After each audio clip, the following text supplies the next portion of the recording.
Бүгін киініп жатып, мына орамал көзіме түсті. Ас беретін кезде осы орамалды сатып алып едім, тағып алдым. Жалпы негізі өзім көп орамал тақпаймын, бірақ тағып жүрсем қандай әдемі, иә? Қазір мына орамал туралы айтайын деп тұрмын да, орта буындағы апаларымыз, немерелі барлар көп орамал тақпайды. Тойға барсаң да апаларымыз, әжелеріміз кейбіреулері мына шаштарын, самайларындағы аппақ шаштарын көрсетіп барады, орамал тақпай. Енді көбі деп айтпаймын, көпке топырақ шашпаймын, кейбір кісілер деймін да. Мына орамал отанасының басындағы байрағы. Орамал кие мен серт.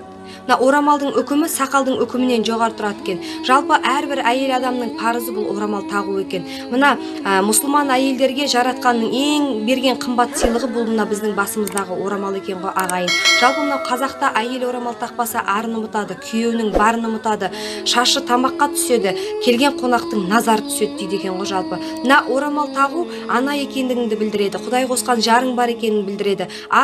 Пейілмен, ақ ниетпен аттаған шаңырағының бар екенін білдіреткен ғой, ағайын. Жалпы мынау әйел зат үшін ең әдемі, әшекей, ар ұятын жауып тұратын мына біздің басымыздағы орамал екен.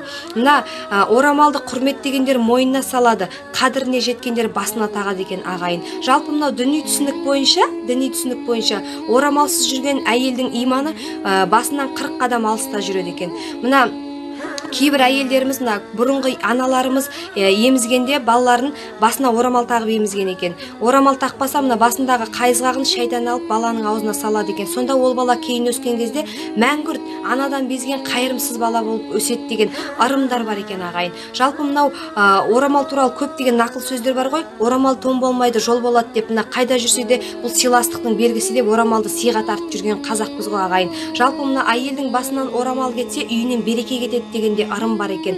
Мына орамал әрбір әйелдің ары екен. Мына жалпы бұрынғы кісілер, бұрынғы аналар бір жерге шығатын кезде бастарынан орамалды тастамаған екен. Орамалды тағып шықсам жолым болады, барлығы жаңағы жұмыстарым жеңіл болады деген ырыммен басынан тастамаған екен. Сосын мынау көп әйелдердің бас ауыратынына орамал тақпағаннан шаштары жерге түсіп, лас жерге барғандықтан, аяққа тапталғандықтан көп әйелдердің бас ауырады екен. Сондықтан бұрынғы аналарымыз басынан орамал тастамаған екен.